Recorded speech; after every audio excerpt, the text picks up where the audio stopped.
Bharatiya Janata party కైవసం చేయకూడడంలో మనమందరం కూడా శ్రామికుల్లాగా, కర్షకుల్లాగా, కార్మికుల్లాగా పనిచేయాలని చెప్పేసి మీ అందరికీ 2 చేతులెత్తి నేను నమస్కరిస్తూ ముగిస్తా ఉన్నాను. జై హింద్.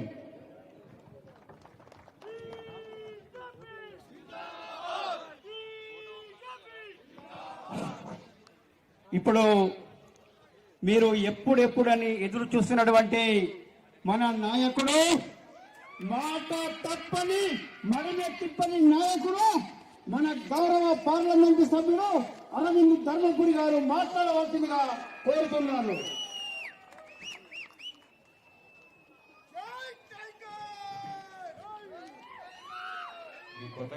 జై టైగర్, జై శ్రీరామ్, జై శ్రీరామ్. సభాధ్యక్షులు జిల్లా భారతీయ జనతా పార్టీ అధ్యక్షులు యాదగిరి బాబు గారికి, 4 కోట్ల తెలంగాణ, 6 కోట్ల ఆంధ్రుల అందగాడు, రాష్ట్ర రథసారథి, అపర చాణక్యుడు,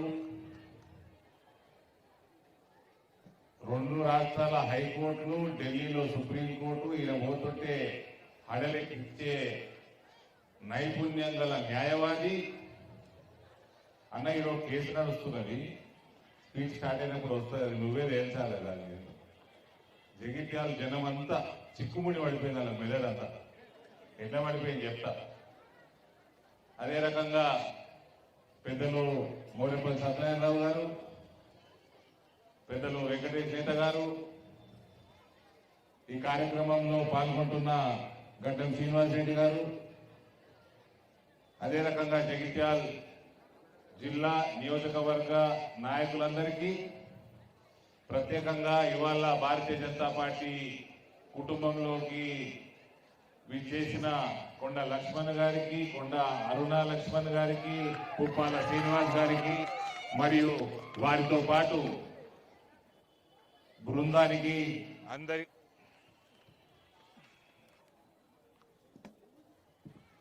అందరికీ కూడా స్వాగతం పలుకుతూ,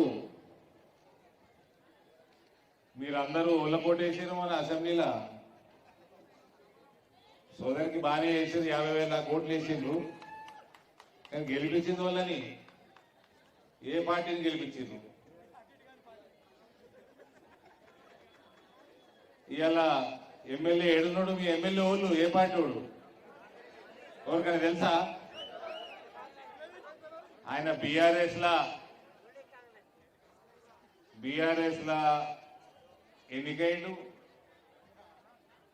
కాంగ్రెస్ కండువ కప్పుకున్నాడు. కాంగ్రెస్ కండువ కప్పుకున్నావా అంటే కప్పుకోలేదంటుండు. బీజేపీ ఎంపీ తోటి సన్నిహితంగా ఉంటాడు. అదేదో రామచంద్ర అన్న, నా నియోజకవర్గంలో అన్ని పార్టీల ఎమ్మెల్యేలు సన్నిహితంగా ఉంటున్నారు. వాళ్ళకి ఎప్పుడు భయమే, బీజేపీ రప్పని లేస్తుందేమని భయం. వాళ్ళ అందరు రాత్రులు సన్నిహితంగానే ఉంటారు. ఇప్పుడు 4వ తారీఖు తొండ వస్తున్నాడ, జాగ్రత్త మగవాళ్ళందరూ లాగులు తొండలు తీసుకొని వస్తాడు. ముఖ్యమంత్రి గారిని అడగండి, మీడియా మిత్రులు అందరూ మీకు దండం పెడతా, దయచేసి ముఖ్యమంత్రి అడగండి, మీ ఎమ్మెల్యే ఏ పార్టీలో ఉన్నాడు ముఖ్యమంత్రి అన్న చెప్తారా చూద్దాం. ఈ అయిపోయిందా నా చిక్కుముడి? ఆలోచించి నాకైతే మీ ఎమ్మెల్యే ఏ పార్టీలో తెలుస్తలేదు, ఉంటాడా లేదా కూడా తెలుస్తలేదు. మళ్ళీ ఈ మధ్యనే తెలుస్తుంది, నాకు ఇవాళే తెలుస్తుంది. మా సోదరుడు ఒక ఆయన డాక్టర్ చంద్రశేఖర్ గౌడ్ గారు కూడా నిలబడుతున్నారు కదా, ఆయన కూడా టికెట్ అడుగుతారు రేపు కాంగ్రెస్ పార్టీ. మీ ఎమ్మెల్యే కథ ఏంటి మరిగా? మీ ఎమ్మెల్యే మళ్ళీ బీఆర్ఎస్ లో పోతాడా? బీఆర్ఎస్ ఉంటుందా? అప్పటికి ఉంటుందా? మరి ఏ పార్టీకి పోతాడు? ఇంకా మీ చిక్కుముడి ఇంకా చిక్కుబడినట్టు ఉంది, కానీ ఎవరు చిక్కుముడి తీసినట్టు లేరయ్యా. జగిత్యాల మా సోదరు మనం చూస్తుంటే నాకు బాగా అనిపిస్తుంది. బీఆర్ఎస్ కాంగ్రెస్ భాయి, బీఆర్ఎస్ కాంగ్రెస్ భాయి. కేసీఆర్ కి నోటీసులు, కేటీఆర్ కి నోటీసులు, సమయం వృధా, పైసలు దొప్పుడు. రేవంత్ తొండలేడుస్తాడు, పైసలు తీసుకుంటాడు, తొండలేడుస్తాడు, పైసలు తీసుకుంటాడు. ఆ కేసులు ఎటు తేలవు, బెదిరించుడు, సంచులు తీసుకున్నాడు. తర్వాత 2-3 సంవత్సరాల తర్వాత సిబిఐకి అప్పచెప్పు. ఇది కాంగ్రెస్ వాళ్ళు చేస్తున్న పని. అట్టిట్లా చేసి ఇప్పుడు సోదరి మాట్లాడింది. ఈ మధ్య మన దగ్గర 8 మున్సిపాలిటీలు ఉన్నాయి మన నియోజకవర్గంలో, పార్లమెంట్లో. అన్నిటికంటే ఎక్కువ నిధులు కేంద్రంకి వెళ్ళి వచ్చింది జగిత్యాల. కానీ మా కర్మ ఏంటంటే మేము ఎంపీలం పోయి కొట్లాడి పైసలు చేయగలుగుతాం, కానీ అవి వాటితో పని చేయించేది రాష్ట్ర ప్రభుత్వం. వీళ్ళు కమిషన్లు మేము కూడా సరిపోతున్నారు. కమిషన్లు మేము కూడా అటు ఆ పార్టీలు ఉన్నప్పుడు కమిషన్లు మేము కూడా, ఆ పార్టీలకు కలిసి ఈ పార్టీలకు వచ్చి కమిషన్లు మేము కూడా. ఇక్కడ పనులు మాత్రం ముందుకు సాగుతలేవు. డబ్బులు కేంద్రానికి వస్తున్నాయి. ఇంకా మున్సిపల్ చైర్మన్ ఉండే సోదరి శ్రావణి మున్సిపల్ చైర్మన్ ఉండే చాలా సంవత్సరం. ఆవిడకు అన్ని ఐడియా ఉన్నాయి. డబల్ బెడ్రూమ్ ఇల్లు, అందులో కేంద్ర ప్రభుత్వం నిధులు ఉన్నాయి. అందులో నీళ్లు కూడా వస్తున్నాయివా? నీళ్లు మోసుడా? కరెంటు లేదు, నీళ్లు మోసుడు. మళ్ళీ అది ఎవరు కట్టించిందండి? ఇదే ఎమ్మెల్యే కట్టించింది. ఇప్పుడు ఇదే ఎమ్మెల్యే మళ్ళీ ప్రభుత్వంలో ఉన్న పార్టీలో ఉన్నాడు. మళ్ళా ఓటు అడుగుతానికి వస్తుండే. ఏ పార్టీకి ఓటు అడుగుతాడండి ఎమ్మెల్యే? తొండగుర్తుకా?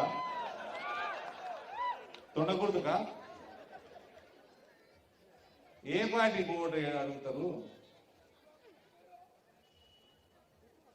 నాకు నేను ఏ పార్టీ జాయిన్ అయినా తప్పుడు నరేంద్ర మోడీ నాయకత్వంలో భారతీయ జనతా పార్టీ జాయిన్. నాకు కాంగ్రెస్ పార్టీ జాయిన్ కావాలంటే సోనియా గాంధీ నన్ను ఆహ్వానించదా? రాహుల్ గాంధీ, ప్రియాంక గాంధీ కాదు, సోనియా గాంధీ ఆహ్వానిస్తుందా? చాలా రెడ్ కార్పెట్ ఆహ్వానిస్తుంది, రెడ్ కార్పెట్ వేసి. కానీ పోయినావా? మనకు సిద్ధాంతం, మనకు చీము నెత్తురు, రక్తం మరుగుతుంది. కొన్ని విషయాలు అయితే దేశంలో జరుగుతూ ఉన్నాయో, కాశ్మీర్కి వెళ్ళి కన్యాకుమారి దాకా, ఇటు జగిత్యాలకు వెళ్ళి అటు బోధన్ దాకా కొన్ని విషయాలు, హిందువుల మీద జరుగుతున్న అఘాయిత్యాలు గురించి వింటా ఉంటే రక్తం మరుగుతుంది. కాబట్టి మనిషి పుట్టినాం కాబట్టి భారతీయ జనతా పార్టీలో జాయిన్ అయ్యాం.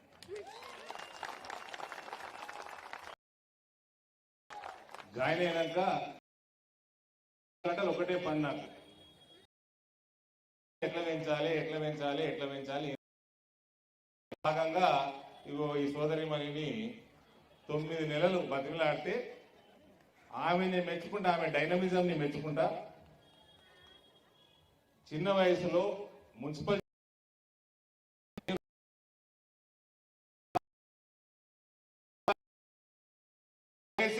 కాషాయం కోసం, హైందవ ధర్మాని కోసం నరేంద్ర మోడీ నాయకత్వాన్ని నమ్ముకొని భారతీయ జనతా పార్టీలోకి వచ్చి కష్టపడి పనిచేస్తా ఉంది. పార్టీని పెంచుతా ఉంది, రేయింబగలు పనిచేస్తా ఉంది. మీ అందరి ఆత్మీయుడు, ప్రియతమ నాయకుడు, అన్ని పార్టీలకు అతీతంగా మనమందరం గౌరవించే మనిషి, పెద్ద మనిషి జీవన్ రెడ్డి గారు. ఆయన పార్టీ మారుతా అంటే తీసుకొని పార్టీ ఏదైనా ఉంటుందా అండి? అన్ని పార్టీలు తీసుకుంటాయి. పార్టీ మారిందా?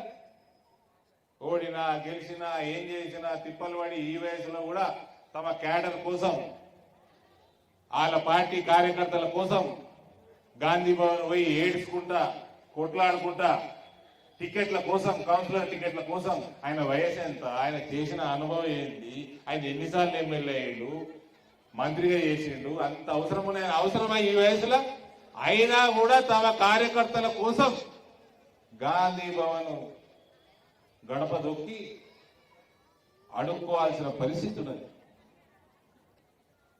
జీవన్ రెడ్డి కానీ, అరవింద్ ధర్మపురి కానీ, భోగా శ్రావణి కానీ, మేమందరం కార్యకర్తలం అండి, మేము దళాలం కాదు.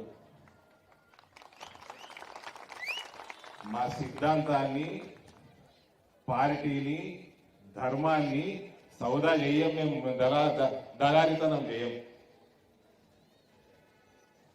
ఇవాళ జగిత్యాల్లో ఉన్న ప్రతి ఓటర్ మహాశయ నేను కోరుతా ఉన్నా, భారతీయ జనతా పార్టీకి ఓటేయడం మన ధర్మం. భారతీయ జనతా పార్టీకి ఓటేయడం మనము మన భవిష్యత్తుని కాపాడుకోవడం, వీళ్ళు చేస్తున్న లూటీని ఎదురించడం. ఇది ఎవరి కోసం కాదు, మన కోసమే చేసుకోవాలి. ప్రభుత్వంలో ఉన్న పార్టీలకు పోవాలంటే మమ్మల్ని అలుగుగా తీసుకుంటారు, పదవులు ఇచ్చి తీసుకుంటారు. ఇవాళ కొరుట్లనన్న కారు మీద దాడి చేసి అద్దాల వల్ల కొట్టిండ్రు, బాల్కొండల అద్దాల వల్ల కొట్టిండ్రు, ఆర్మూర్ల నా మీద దాడి చేసిండ్రు, నిజామాబాద్ రూరల్ దాడి చేసిండ్రు, మా ఇల్లు ఇక్కడ ఆర్మూర్ ఇల్లు, నిజామాబాద్ ఇల్లు మీద దాడి చేసిండ్రు, హైదరాబాద్ ఇల్లు, నా ఇల్లు అంతా అలకలోలా చేసిండ్రు. ఇవన్నీ ఎవరి కోసం చేస్తున్నామండి? ఇదంతా ఎవరి కోసం చేస్తున్నాం? ఇవంతా రామరాజ్యం కోసం చేస్తున్నాం.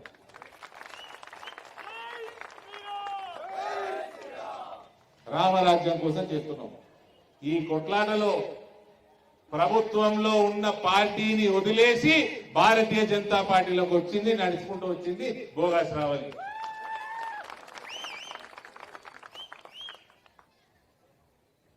కాబట్టి జగిత్యాలు ప్రజల్ని కోరుతా ఉన్నా, దయచేసి మీరు భారతీయ జనతా పార్టీ అన్న ఇన్స్టిట్యూషన్ కి ఓటేయండి.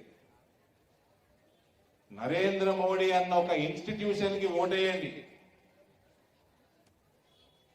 కాషాయ సిద్ధాంతానికి ఓటేయండి. భరత మాతకి ఓటేయండి. అవినీతికి వ్యతిరేకంగా ఓటేయండి.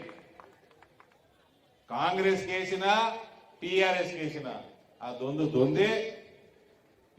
ఎవరిని అరెస్టులు చేయడు. ఈ రేవంత్కి అయితే చీమునెత్తురు లేదా? చీమునెత్తురు లేదు. మా ముత్తాత పోలీస్ పటేల్, మా తాత పోలీస్ పటేల్, మా నాయన పోలీస్ పటేల్, నేను తొండల పటేల్. నిన్ను జైలు వేసిన నాయన ఎన్నిసార్లు యాద్ చేయాలి? ఏడవైంది పౌరుషం. పోలీస్ పటేల్ పౌరుషం ఏది? చీమునెత్తురు ఏది?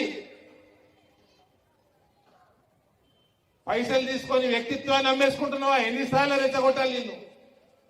ఎన్నిసార్లు పోయాను?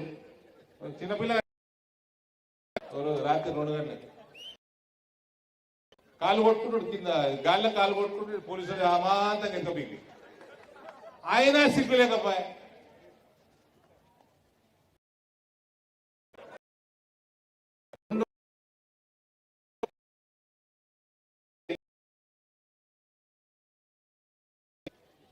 పోలీస్ పటేల్ గిరి ఏది? పౌరుషం ఏమాయ్? మళ్ళా 4వ తారీఖు పౌరుషాల గడ్డ జగిత్యాల గడ్డ మీద అడుగు పెడుతున్నాడు. అడుగు పెట్టి ఇక్కడ ఎమ్మెల్యే ఏ పార్టీలు ఉన్నారు అడగండి. మీరు అడుగుండ్రి. జవాబు కరెక్ట్ ఇస్తే మేము ఐదలుగుతామండి. దీనికంటే పెద్ద ఆఫర్ ఏమైనా ఉంటుందా చెప్పు అన్న? రామన్న క్షమించాలి.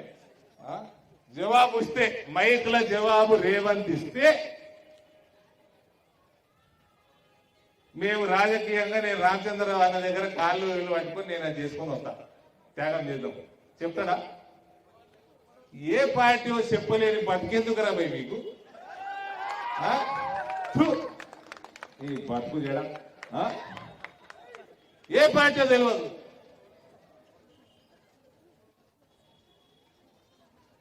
ఎందుకన్నా ఒక సిద్ధాంతానికి ఓటేయండి. ఒక మన దేశము మన ధర్మానికి ఓటేయండి. ఐక్యంగా ఉండండి. పరిస్థితులు మారుతా ఉన్నాయి. ఇంకో బంగ్లాదేశ్ చేసుకోకండి, ఇంకో పాకిస్తాన్ చేసుకోకండి. మన పిల్లల భవిష్యత్తు అంధకారంలోకి నెట్టకండి. మళ్ళా ఇవన్నీ మాట్లాడుతున్నాడు అరవింద్ అంటాడు. మళ్ళా 4,000 రూపాయలు ఉన్న పసుపుని 17,000 చేసింది ఈయననే. 7 కేంద్రీయ విద్యాలయాలు రాష్ట్రానికి వస్తే 2 నా నియోజకవర్గాన్ని తెచ్చుకుంది నేనే. ఈ మీ గడ్డ మీద ఒకటి పెట్టిన. ఈడికెళ్ళి 10 కిలోమీటర్లు ఉన్నది కొరట్ల నవోదయ విశ్వవిద్యాలయం తీసుకొని వచ్చిన, సారీ మన జవహర్ నవోదయ స్కూల్ తీసుకొని వచ్చిన, రెసిడెన్షియల్ స్కూల్. అసలు ఊహించని పసుపోడి తెచ్చుకున్నాం. ఇవన్నీ ఎవరిచ్చిందండి? మీ ఎంపీ పోయి మోడీ గారిని అడుక్కొని ఆయనకి సంజాయించుకొని ఆయన ఆశీర్వాదం తీసుకుంటే ఇవన్నీ మనకు వస్తున్నాయి. నిధులు వస్తున్నాయి, గ్రామ పంచాయతీ నిధులు మనే, మున్సిపాలిటీ నిధులు మనే. రేపు వీడికెళ్ళి ఆర్మూర్కి వెళ్ళి మంచిర్యాల దాకా 2000 కోట్లు 3000 కోట్లతోటి, ఎంత దాని బడ్జెట్ ఎంత నారాయణ, 1000 కోట్ల రూపాయలతోటి ఇవాళ NH నేషనల్ హైవే పనులు రేపు ఏప్రిల్ మొదలైతా ఉన్నాయి. 90% ఆ ప్రాజెక్టు మన పార్లమెంటు నియోజకవర్గంలోనే ఉంటుంది. మీ ల్యాండ్ల రేట్లు పెరుగుతాయి, డెవలప్మెంట్ వస్తుంది. ఇన్ని 1000 కోట్లు 100 కోట్లు నిధులు కేంద్రం నుంచి వస్తున్నాయి. రాష్ట్ర ప్రభుత్వం దగ్గర ఏమీ లేదు. ఈ నిధులు దోసుకునుడు ఈ కాంగ్రెస్ పార్టీకి, టీఆర్ఎస్ పార్టీకి అలవాటైంది. దయచేసి మీ ఇక్కడ మున్సిపాలిటీల మస్తు కరప్షన్ అయింది. మీ తర్వాత మీరు మొత్తం ఈమె తోటి కొట్లాటనే ఎమ్మెల్యేకి కరప్షన్ కట్టకుండా ఎలగొట్టిండ్రు, అగౌరవపరిచిండ్రు. ఈ కరప్షన్ లేకుండా మీకు మున్సిపాలిటీ, ఒక క్లీన్ మున్సిపాలిటీ కావాలంటే ఐడియాలజికల్ గా, అడ్మినిస్ట్రేటివ్ పరంగా ఈ 2 రకాలుగా కూడా మనం భారతీయ జనతా పార్టీకి తప్ప వేరే పార్టీకి ఓటు వేయకూడదు. అల్గా పోవచ్చండి, ఏమున్నదండి పార్టీ మాత్రం పెద్ద పనే. ఆ ప్రభుత్వంలో అటు దుంపు, ఈ ప్రభుత్వంలో ఇటు దుంపు. విలువలు లేవు, రాజకీయ విలువలు లేవు. కాబట్టి 2 చేతులు జోడించి రానున్న ఎన్నికల్లో కాషాయానికి ఓటేయండి.